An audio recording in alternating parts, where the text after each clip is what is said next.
भावात्मक नहीं भावनात्मक होना चाहिए। और जब विश्व गुरु की बात होती है तो इसका मतलब उस समय गुरु भाव रहा, गुरुओं के कारण हम चलते हैं, पूरा समाज चलता रहा। और गुरु का स्थान क्या था उसकी आज कल्पना नहीं की जा सकती। अनेक जगह कहीं ऐसा मुझे देखने को मिला, उस जमाने में वोट नहीं पड़ता था, चुन करके लोग नहीं जाते, राजा का निर्धारण होता था राज्य चलाने का। तो राजा का जब राज्याभिषेक होता था तो राज्याभिषेक के सामने उसे चंदन लगा करके संस्कृत श्लोक वाचन के साथ सारे काम करते हुए उसे मुकुट धारण राजमाता कराती थी। और इसके बाद एक दंड लेकर के उसका राजगुरु जो होता था उनको देता था कि हे राजन, आज से तुम्हारे हाथ में राजदंड है, इस दंड के आधार पर तुम किसी के जीवन को मौत में बदल सकते हो, ये अधिकार तुमको प्राप्त हुआ। जब वो ये कर लेता था तो उसके बाद फिर एक बार जब अपने गुरु के सामने सच पाता था तो हाथ का उनके गुरु उसके पीठ पर हाथ रखते थे और कहते कि राजन याद रखना, ये धर्म दंड है, वो राजदंड है, ये धर्म दंड है, और राजदंड से बड़ा धर्म दंड होता है, इसका हमेशा है। ये हमारे गुरुओं की महिमा रही। हमारे गुरुओं की महिमा के कारण ही मैं कई बार कहता हूँ, जो साहित्यकार मित्र मिलते थे मैं उनसे कहता चिंतन करो इसे। दशरथ सम्राट थे, राजा थे, वो अपने घर में कितने शिक्षक रख सकते थे, हमको लगता है जितना इससे ज्यादा रख सकते थे, और एक एक शब्द को पढ़ाने वाला रख सकते थे।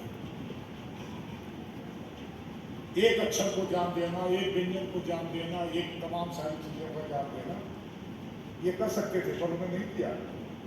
क्यों नहीं किया? क्योंकि हम गुरु परंपरा पर विश्वास करते हैं।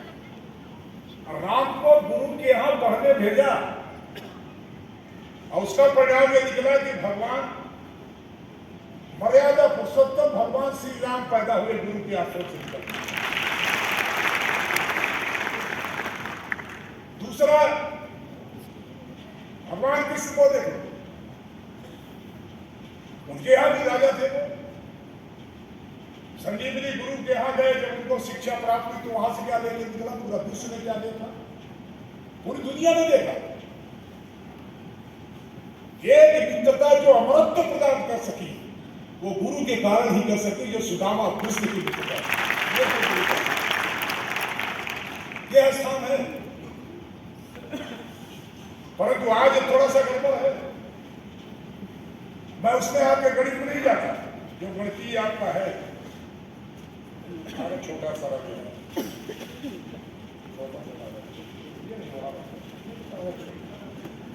मैं इसमें नहीं जाता कि शिक्षा नीति आई है, इसमें आप सब जानते हैं, देखेंगे इसमें लिखा हुआ 5 + 3 + 3 5 + 3 + 3 + 4। और प्रारंभिक जो 5 है, प्रारंभिक 5 साल जो है वो चौथे साल से नर्सरी ग्रुप में बच्चा जाएगा,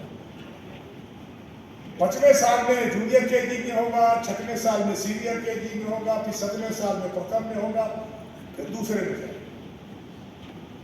और जब वो 6वीं में प्रवेश करेगा तो उसको प्रिपरेटरी, वो फंडामेंटल हो गया, दूसरा प्रिपरेटरी हो गया। आज तक जब पढ़ेगा तो प्रिपरेटरी उसका पोर्शन कहलाएगा, और जब वो 9वीं में, वो 6वीं से 8वीं में जाएगा तब वो उसका मिडिल सेक्शन कहलाएगा, और जब ऊपर जाएगा तो सेकेंडरी होगा। मैं इसमें नहीं जाना चाहता, यह बात देखोगे गणितीय सब हिसाब किताब है, पर इसको लाने की क्यों जरूरत पड़ी, इसको लाने की आवश्यकता यह पड़ी कि अभी तक जो हमको पढ़ाया जाता है, हमारे भारतीय दर्शन का लोप हो रहा है, हमारे चिंतन परंपरा का ह्रास हो रहा है, हमारी गुरु परंपरा समाप्त हो रही है। हम गुरुओं पर विश्वास नहीं करते।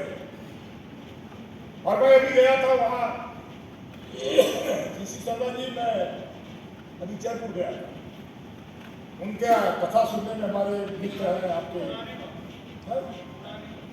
हाँ मुरारी बाबू नहीं, अपन गए थे श्रीनाथ द्वारा गए थे, हमारे मित्र हैं जो आपके अध्यक्ष जी हैं आपके पास, हमारे मित्र हैं CPSC, उन्हें बुलाया और उन्हें एक बात संदेश के रूप में जो कही वो आज तक मुझे साथ दी है।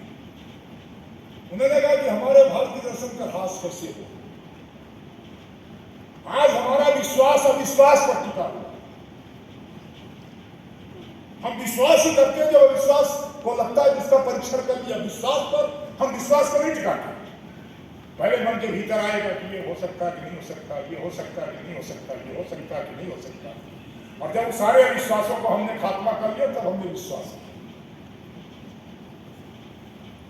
इस संस्कृति जो हमने नई शिक्षा नीति सरकार लागू कर रही, इसका उद्देश्य ये है कि हमारे उस दर्शन की पहचान हो सके, हमारी परंपरा, हमारे जो स्थानीय, जिससे छोटा बच्चा जब आएगा नर्सरी में आएगा तो उसको क्या सिखाएंगे, हमारे प्रिपरेटरी में आएगा तो उसको हम क्या लोकल जो ज्ञान हो सकता है वो देने का प्रयास करेंगे, बाद में किसी ज्ञान प्राप्त करेगा।